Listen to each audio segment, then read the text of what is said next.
this? So yeah, you can use this. So I think we'll just start. But since I hope we have some questions in the public too. You should feel free to interrupt and contribute. I will start with a very obvious question, maybe. But so although your work is based around the little people, they never appear. Sure. There are There- no little people in there- these works, which is a very interesting ontological decision. And so I wanted to bring that up and have you talk about that if you Yes, well, it's may. easy enough to, I am the only little person. So I think, no, I mean, I inhabit those places. I think I build them as a mental place for myself to go, as it were. So I think if I put somebody in there, it would keep me out. So it would be a way of sort of objectifying this as an object rather than as a place to go. And I think generally I've found that, funnily, often one of the reactions in the street is, oh, I wish I could live in there, people coming along. And I think that's probably because there's nobody in there. If there were someone, I think it would be like you'd be looking at something rather than going in it. Yeah, also it seems like that there's more possibility to actually project a story onto an empty landscape or like a cityscape, let's say. And as you said, there are also different belief systems in different architectures, etc. So we once said that in a way, if there were people in there, probably the story would be over very fast. I think so. Yeah. Yeah. Can I ask a follow-up to that? Sure, sure. I was just very interested in one of the things that was said in the film, when you were on Green Street, just related to that point, is the passage of the people were fascinated by the passage of the little people up Green Street. And so I wondered, as a matter of practice, if because you create ruins, so you're not even building empty places, you're building abandoned places, are you kind of anticipating sort of where they go next as you're... Yes, I'm actually in the future of the little people. So, I mean, actually, at the time that we're talking about, I had a delivery bicycle with a box on the front. I put all my clay in there and go around. And I'm always searching out their next home, if you will. Do you follow me? So actually, the little people are very alive to me, meaning and very ambitious, I might add. I mean, they're territorial and kind of like an infestation. So I'm sort of chasing after them because they're very hungry for new places to be, if you will. If that's answering your question, I think it is, right? I'm actually in the future of that. First, I very rarely do postmortems on dwellings. I don't go back and see, well, what happened to the dwelling, even though I hear about that. I'm more headed for where's the next dwelling, because the story has its own energy that I'm actually mostly following. I'm not really in control of in the way that you... Yeah? Does that answer your question? Well, I've always been fascinated by your attitude toward the objects you make.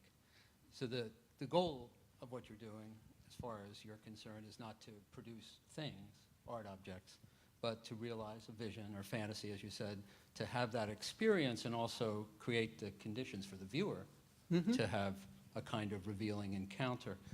But it seems to me there's an odd paradox at the heart of the art, that there's this tremendously powerful impulse to make the objects, and to me a kind of startling disengagement from or lack of interest in the objects once the process is completed.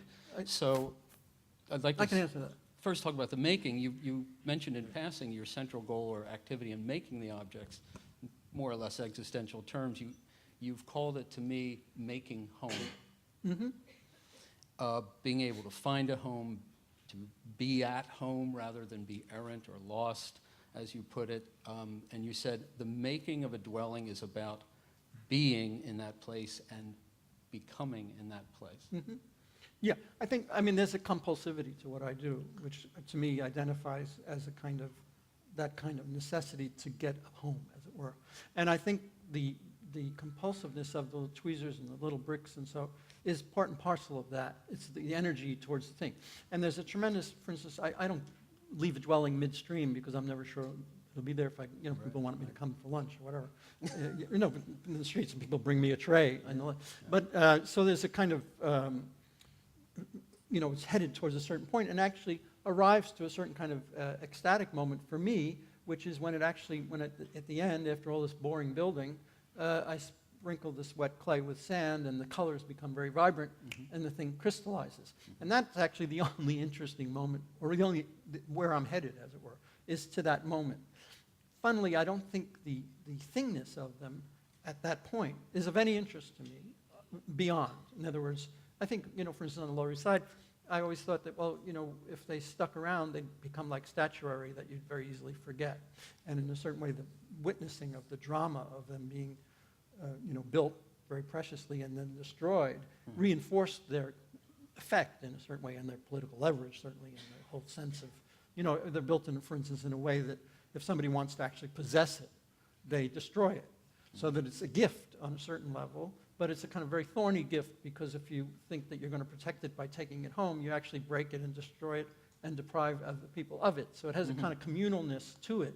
It belongs to everybody until one person wants to have it, which sort of obviates its objectness. It's destroyed as when it becomes an object in a certain way. You follow me? And I think that's part and parcel to this little morality play of what they are. I mean, certainly intentionally from my end. At the same time, I think I'm free enough. I'm mostly in the enjoyment of making what I do. So the thingness of them is like baggage, if I were to have to be responsible for it. You've called it an encumbrance. It is an encumbrance, yes. Yeah. I think of that, yes. Not to mention the objects that I've made, which are real encumbrance. I mean, there's a kind of hidden, I think, well, we'll get, that doesn't matter.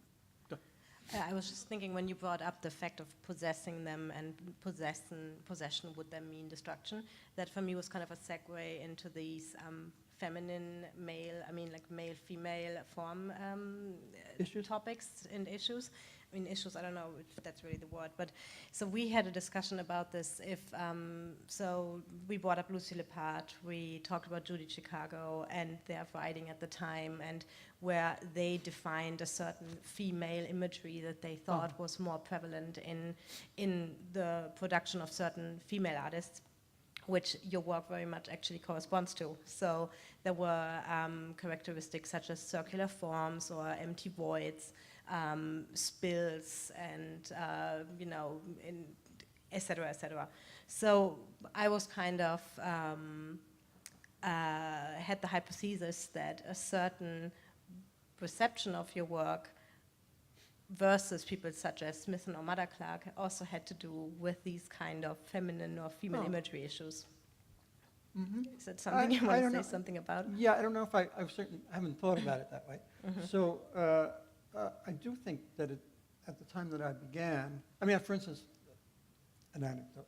I used to tease, I lived with Lucy Lippard. Yeah. So, and I used to tease her, relentlessly, because at the time she was becoming a kind of figurehead for feminism and female artists, and dealing with these issues, trying to, well, what's a female form, and so. And I realized, by the way, Lucy, actually a lot of the forms I'm making are, you might as well, whatever. They're androgynous at best, And, I said to her, well, I think what I'll do, because I wasn't very involved in the art community, I know. I said, I think I'll go and proffer another, a la Duchamp, Rose C'est la Vie. I'll proffer another career as an anonymous, as a female artist that nobody would ever get to meet, but who was making all these very wanted to be by women forms. I did it as a sort of tease to Lucy to sort of burlesque the issue because I actually found, I don't think I have an answer to your question, because I don't know if I actually believed some of the issues. And so that since I think very cross-culturally, I think that, here we got modernism, which I think of as a sort of cul-de-sac on a certain level, as being very male-oriented in that way. Of course. And I'm sort of, I think it's just that some other parts of other cultures have found their way in. For sure, but of course she was also writing from a certain perspective and a moment in time, and herself reluctant to define a female imagery at the get-go, but then regardless, in the You think long it defined itself? No, it didn't define itself, but I think there was a reluctance at the beginning, at least in Lippard's writing, to define this, because she said, I do not want to corner female artists in this particular way. Yes. However, together with Shapiro and Chicago, there was an agreement that by looking at a lot of work by women made at that time, that there were certain, commonality. formal characteristics that were more apparent. But of course, talking mainly from the American standpoint of that time. Yeah, I think, so. I mean, Yeah. that's what I was driving at. Yeah, Because, I mean, exactly. I'm a product of some sort of shrinkdom, Sure. Jungian form thing, whatever. I mean, like, all these issues of modernism and Sure, sure. yeah, doesn't always, Kelly, go ahead. Well, since we have this marvelous, somewhat captive audience, Yeah, thanks. Yeah, great. this seems to me like a good opportunity to investigate what I think of as one of the richest and most central concerns of your art, which is the relationship of the work to the audience. Big issue. And, you know, I'm coming at it now not from the point of view of your relationship, but Oh. what happens there. And, you know, you've already talked about the contrast between working in the streets and finding your work in an art context. So I'm wondering if we can go a little deeper into that engagement between you and your audiences as it's mediated by the work. And I happened to see yesterday, I guess, this op-ed piece by Eric Kandel, whom you mentioned a little bit earlier, the Columbia scientist, about how Neural- works of art are incomplete without the perceptual involvement of the viewer. And it turns out you talked with him like a week ago or something, right? Yeah. Now, this is not a new idea. Ernst Gombrich and the Vienna School colleagues and so on have dealt with it extensively. But I want to suggest that your dwellings and landscapes are, in an important sense, also incomplete without the psychological engagement of the individual who encounters them. Absolutely. I mean, I think, you know, I exist in this little fantasy world, which is complete for me on a personal level of me to it, which is a very particular relationship and very satisfying, I might add. But it certainly is a transactional kind of issue. I mean, I've chosen, in a way, to, I mean, I discovered it by going out in the street, that the street's actually a very lively and wonderful place and has the benefit of people's reactions.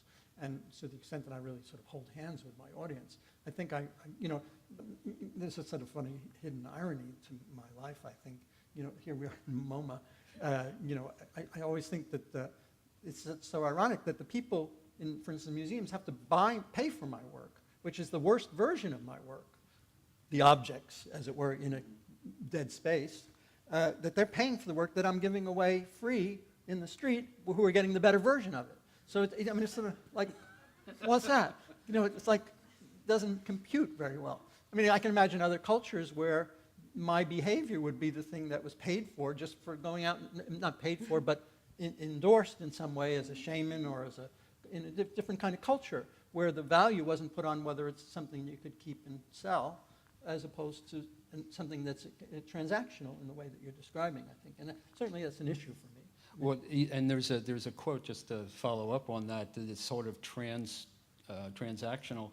You said, I think in 1976, that you've always thought of your work as trans-social, trans-political, trans-sexual, and this is my favorite, transparental. Transparent. And transparent. Yeah. Well, I always thought it was very easy, my work. I mean, actually, that was part of the issue that I think you're relating to, is that I always felt, you know, I can start minimalism. Everything seemed pretty difficult to understand. And I always thought, you know, my version was, well, you don't need a college education to understand what I'm doing.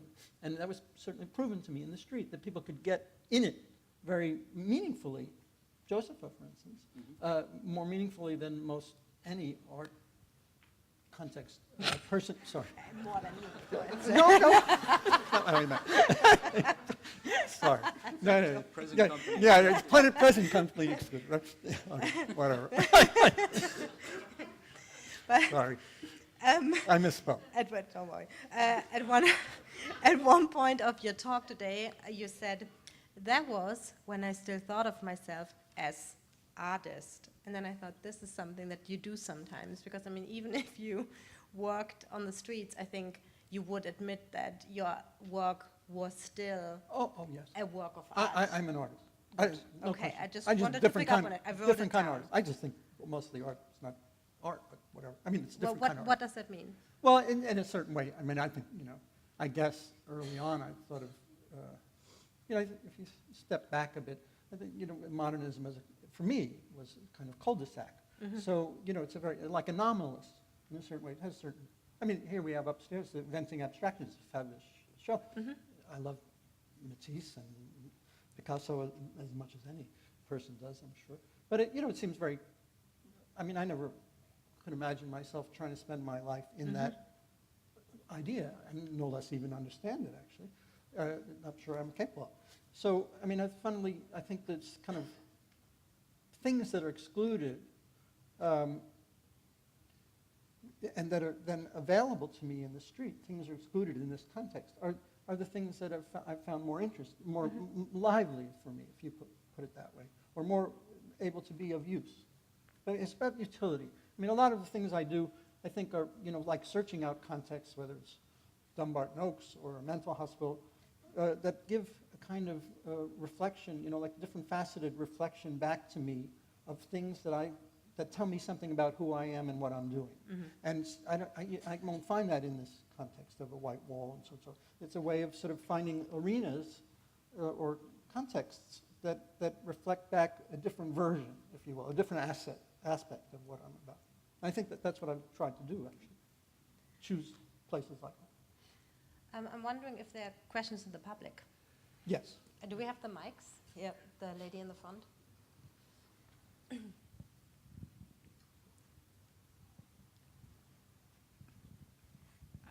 I saw the Dumbarton Oaks exhibition, and the thing that struck me as I looked at these very ancient objects that were all in art objects but also made for ritual was the way in which your work in a contemporary sense was also about ritual. And I wondered what your thinking was as you were putting that show together in relation to ancient ritual and your own work. Good question. Actually, it was serendipitous because I was actually invited. It was the first time they had an artist come and work. I was invited to work in their gardens because I have an interest in landscape and things like that. And so John Beardsley invited me to come work in the garden. As it went there, then I discovered that they had a rare books collection that has a lot of vegetal issues, a lot of conflations between bodies and plants and so forth. And so I said, well, let's can we draw from the rare books room, make a kind of cabinet of curiosities you saw there. And then I sort of wandered around the museum and I saw all these pre-Columbian things, which channeled for me things that I was involved in. Byzantine things, there's some things I got there that sort of make an interesting thing with Byzantine. I don't think it's so much about ritual, but I think it was very serendipitous for me to be able to find little kind of little phrases, little notes in my work that were resonant to these different contexts, which I think only in a certain way, I mean, they're very gratuitous, if you will, but they did provide a kind of way of me seeing some things in my work that I would never have otherwise seen. I'll put it that way, because my work is generated out of some issues of body and stuff like that. Yeah. Huh? I wondered about that. Yes, I think that. Does that answer your question? It does, thank you. Well, just to take this transactional idea just a little further, it's not simply that the objects are there, but they're actually active. They're actually doing something in relation to the viewer. And you've said, I think the dwellings are a lever, and that they conceptualize things for people at a certain moment. And we've talked about how the works can be a kind of litmus test of people's beliefs. And you said even in that 1972 film that the survival of the little people is dependent on the treatment they receive. I'll give you some examples that might be useful. I mean, for instance, and you'll enjoy this one. I worked for a year in Germany. Now, during the Baader-Meinhof time, mind you, so people came with machine guns. What's this terrorist doing? But among the things that were, de loin, if you will, I make the same thing, a dwelling everywhere. It's pretty much, from my point of view, the same thing. But reactions are very different. So proverbially, and only the first reaction in Germany, for instance, was, and always exactly the same reaction, who gave you permission to do that? Of course. Which is not so simple. Not so simple. Because, for instance, in Switzerland, they say, well, no, you can't do that here. which is the only place I've ever As stopped. long as you have permission, it's fine Yes, for Germans. yeah, well, so, but of course in Germany, there's kind of envious things, say, well, who gave you permission? Which was sort of like, well, maybe there's some big authority who told him he can do it, and I don't want to be caught in this mess of telling him he can't do it, and then in fact he was actually allowed to do it. So, blah, blah, blah. And so, but at the same time, it's kind of envious and slightly wistful. Well, why could you be so free to just go out and do that? And, you know, so in different situations, I think, you know, since I'm doing pretty much the same thing, I mean, there's nothing, there's been a big evolution of the way the little people go about their lives, but it's invisible to every person who comes along because it's 40 years of whatever. You've also talked about how people encountering them all project it into their own culture. Yes. You know, They're so like pessimists. if it's Americans, we sort of think of the Southwest Indians. Yeah. But if you're in Turkey, Yeah, if you're from Berlin, if you're a Turkish person, you see it as part of Turkey, and Paris, it's North Africa, and you see it as Morocco. It's interesting because Americans seem so prejudicially to think that it's an Anastasi recreation or something, which it's not. It's just a kind of primitive way of building, and it's a fantasy. So. They're not recreations or modeled on any particular time or place. Hi, two questions going back to ritual. One, I believe you said we saw two of the four rituals that you engage in. And I was wondering if you could quickly describe the others. And two, are you practicing these?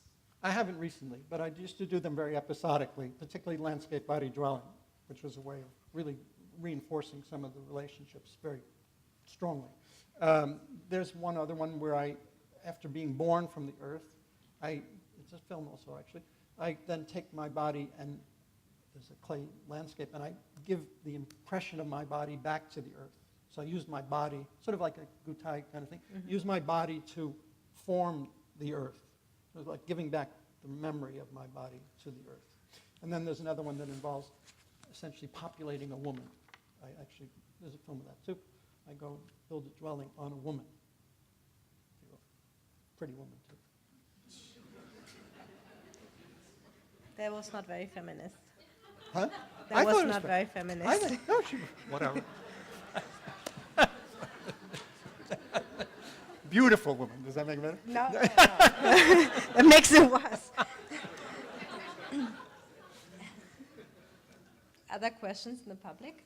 I'm sure, right? Yeah, there. Ian, yeah. Hi. It seems like this work is dependent on following a narrative that also is very mysterious.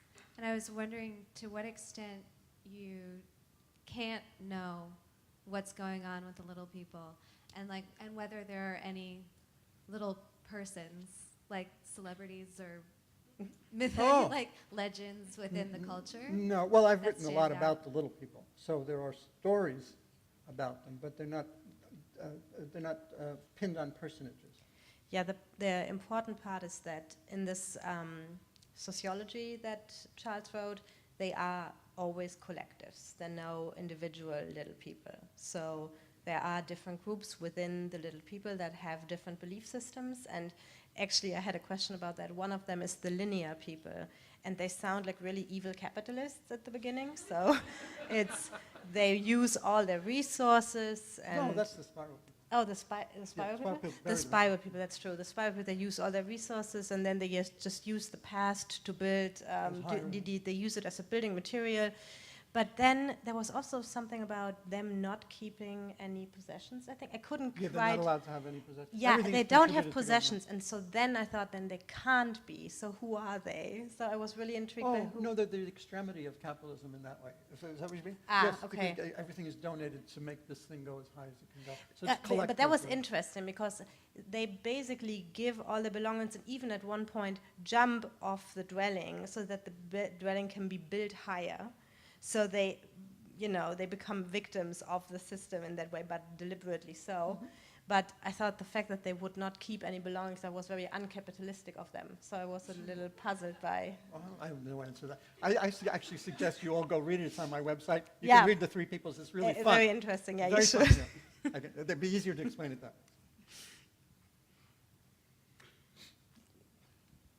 way. Hi, I was wondering, the sketch that you had, you said there's only 2 of them, right? The linear people and that circular. Yeah, the circular one. I've been looking at that for most of my life, and it's in our house, but like, Huh? Oh, it's in your house. That's right. So I've done That's a drawings print. like of it and my own like adaptations of it, and the only thing that I haven't, like I didn't, I guess, figure out on my own of looking at it was the seeds inside the bricks, Mm-hmm. and they're mud bricks, right? Like They're kind of earthen Right, bricks. okay. Yeah, it works. So- I've built a big one, actually. really? Yeah. Oh yeah, I remember that. Couple, So actually. I was wondering, did you have any other like alternatives to that, or was it always going to be a circle? Or Oh, it's meant to be circle. could it be I triangle, can elaborate a perhaps? little bit on it. It really is meant as a kind of cornucopia of all the fruits and flowers of vegetables. And so that, for instance, you do your sort of interior decorating of floral wallpaper is actually with real flowers and so on and so on. And actually, we built it that way once, and with donated seeds, so we had too many beets and beans. But it's meant as a kind of, how do you want to say? It's an emblem of growth, meaning any kind of growth. where did you build it? It was once built at a place called Art Park, which was where that tunnel thing that I didn't talk about was. And then it's been built once in France. Thank you. One thing that you've just touched on, but it might be interesting for everybody, that you talked about extreme things, and okay, you also sort of did this with your materials, like at SEV, Yeah. like you're working with a very extreme material. I wonder if you could talk about that a little bit more. Well, I think, Or very responsive. I don't mean to imply that it was difficult, but No, no. But I mean, it's about clay in a certain way. And, Sev, I went there, was fixing a piece for a show in France, was sent there to work on. And so I discovered a guy who said, well, why don't you make some porcelain here? And so I started to play with the material.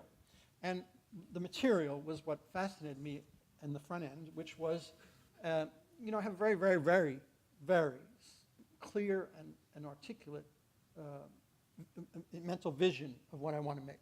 And usually the clay is a tremendous disappointment. In fact, I should have pointed out, there are only 2 or 3 phrases in any of my works that have any satisfaction for me. It's all about disappointment, because the material never fulfills what I actually see.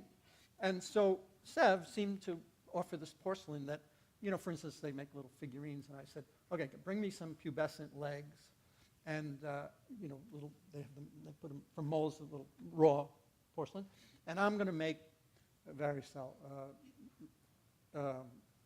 chicken pox, drying encrusted pustules covered by wet silk that's drying, right? No, I'm sorry. I have stuff like that. And so, I was going to say, let's challenge this porcelain to be, covering something that's drying and encrusted, okay? And, the issue for me, porcelain is remarkable that, you can whisper on it and it'll take a form at a certain moment. But the window is very, very narrow. And then it goes in either end, it just turns into chalk, essentially, in this disaster. And so this material sort of promised me that kind of specificity, if you will. And these tumbleweeds and this one's called Life with Thorns are like attempts to try to find, these are very particular images for me. This image of growth, where I could just make an image of something growing and wilting again and then regrowing, and so with thorns, carry certain kind of meanings for me, and they come as visions in a way. And the porcelain actually promises a kind of resolution to that. And so that's actually what attracted me to it.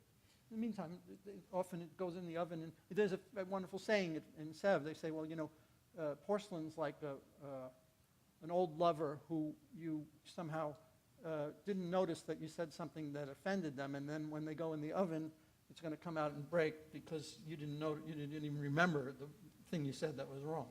Some feminism. Yes. Are there any other questions in the public? Yeah.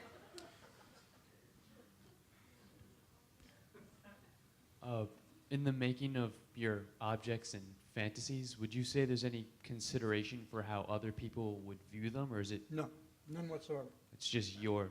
I'm after my thing, and it's I don't have any insistence that they see what I am thinking about. I'm very careful that that's not the issue for me. I don't have it's nothing didactic in what I do. I have my own little transaction, if you will, but it's an invitation. So it's open. And in fact, I'm very kind of, there's no chance, but it's when somebody gets sort of a fantasy that's somehow close to what I'm thinking about, it's sort of kind of, I mean, it's much more a kind of provocation, I think, or invitation. And it works that way. I'm no disappointment whatsoever if people don't get it as to what I was thinking about. Okay? Justin? How do you feel about the way the architectural landscape of New York has changed since you began with the project? and up Good to question. now? I don't know if I have a simple answer for that. I certainly sociologically have a problem with the issue of control of spaces and government versus people. Parks, for instance, is a kind of issue of commercialization of park space and renting out of park space, and the privatization, if you will, of public space. I mean, that's the issue for me. I have a big problem with that. I mean, especially if you think of the town green and issues of public space and advocacy. I mean, I live near Union Square Park, Madison Square Park, and HSBC had a thing where you could go stand on a platform and say, talk about freedom and talk about this and that, and then they use it as an advertisement for their bank, right? Yeah, And so, they were sort of renting the park to be a public platform for HSBC. Yeah, rent their Yeah. So I have trouble with that. Is that the answer? Is that answer, Chris? Yeah. Okay. I don't really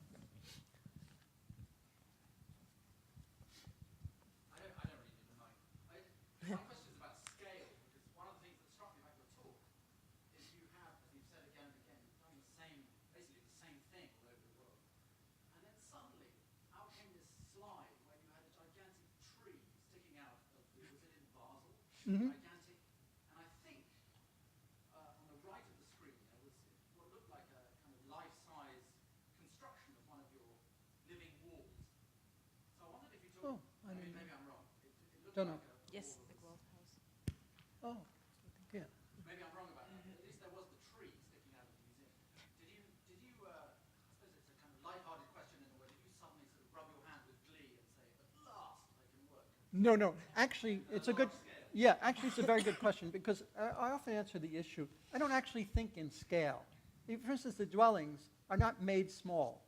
Notwithstanding that they're very efficient and are small, I've always thought of them as very effective, sort of politically very leveraged and efficient because they can deal with the large space and geography of people and things with a very small amount of mass and energy. But the issue, since I'm in that space, is really not about scale. I'm not making something small. Do you understand? I'm making something in there. I'm in there.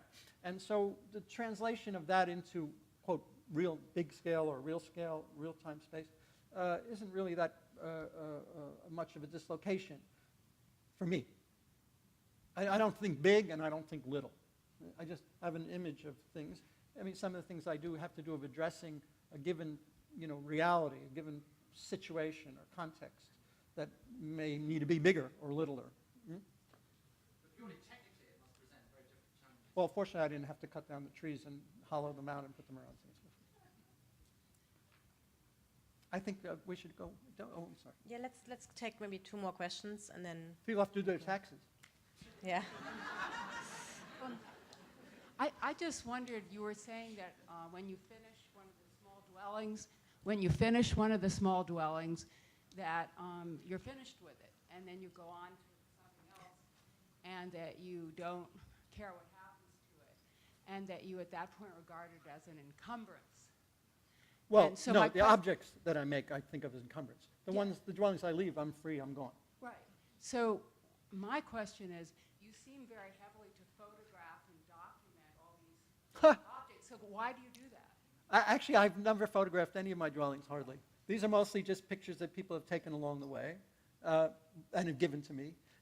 Actually, cameras and clay never mixed very well, so I never would bring a camera along. And so actually, I think there's probably about between 5 and 10% of the things that I've made that I was a photograph of. Almost none. So, I mean, actually, it brings up an issue that I think Stephanie and I have talked about, you know, I've never really aimed my production, if you will, towards the art community, towards art, in the way of, for instance, these films were really, people came, Rudy wanted to make film of what I was doing. So, and likewise in the street, somebody came along and said, can we film what's going on? And then they ultimately gave me copies of what they were doing. But it's really not predicated, I mean, here we are in a performance and film thing, not really predicated on any issue of performance or then performance that's recorded, that's presented then as an art context or anything like that, actually. I mean, I think the whole aim, actually, is one pretty basic and coherent difference for me between this situation and what I actually spend a lot of time doing, which is that the aim of it is actually right out there in the street, certainly for the dwellings. It's not aimed to you people, if you will. Sorry. One more. One more. Yeah, here in the middle. I want to drink. I'm interested in what you just said, because I've been thinking about this, because the thing that's exciting about these pieces is that they live in this street context, and people discover them, and they have this experience, and that's what makes it alive. And It's eggs and potatoes. You know, there's no way you can know that, what the actual experience of them is. right, You know? but then, and you're you have this kind of like this identity as being a renegade from the art context, like this building that we're in right now. Mhm. And but then this whole time you lived with this really famous theorist, and you've been showing since the beginning of your career in formal art Mhm. institutions. And I just even though I heard this whole narrative, I'm still kind of unclear about what your relationship is to that. I think so. Because if there are plenty of people that draw stuff on the sidewalk and that's their whole art career is just being in this context. Mhm. You've been able to make this narrative expand into this huge realm. Well, I think it's a good point. I think I'm very conflicted about the different contexts that my work's entered. But, you know, funnily, you know, somebody wanted to make a Hollywood movie about Charles Simonds, the, what do you want to call Pied Piper for kids in the ghetto out into fantasy. And so, I mean, there are many different contexts that have sort of, you know, how do you want to say, that I've inhabited in somehow. And, you know, you make it sound much more ideological than it actually is. You know, I sort of go with the flow and have certain things that are useful for me, that contexts that somehow I find have some texture. You know, Lucy found me in the street essentially and fell in love with what I did. So, no, it's true. So, you know, it's just the way my life's gone on. I mean, it seems to me that is something that we like to see kind of clear cut and either Yes, for not. or against, and it just doesn't quite work that way because, I mean, it's true that when I first looked more into Charles's work, looking at the nature of the work, although he has had all these fancy shows all over the world, but there was also, from a certain point, you could tell he wouldn't really do that anymore. So when I first invited him, I thought, well, let's see. He will probably say, yeah, sure, like a talk at MoMA, great. And so then there was a lot of reluctance, I could tell. But then on the other hand, yes, it's not that clear cut. I'm not There prejudiced. are all these shows, but I can see that it's like an unresolved issue. It's also pretty much, I find, interestingly, you know, embodied by certain projects you did, like the Whitney Biennial, where a dwelling was not in the building, or one was and one was outside. So Right, but I think you posit more intention on my part than actually there is. I mean, I think what you're identifying is the kind of contrast of the actual context and environments that's existent in the world. So, you know, it's not like I'm trying to do something about it. That's the way it is. So if somebody wants to do an exhibition, oh, maybe that'll be interesting. I'll do that, or not, whatever. So a lot of your work is about growth. It seems like you are very sensitive for opportunities for the narrative to grow in various different ways. Okay, let's all go home. Thank okay. you. Thank you for coming. Thanks, Chris. Thank you, Stephanie. Thank you. We had fun. Did you have fun? Good. What? You feel okay? Yeah. We had a good crowd, Jesus. But I don't think Eddie Wackenheim came.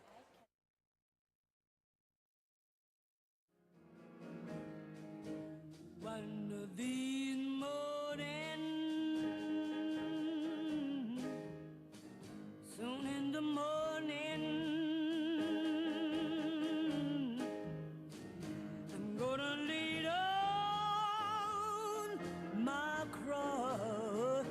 Let me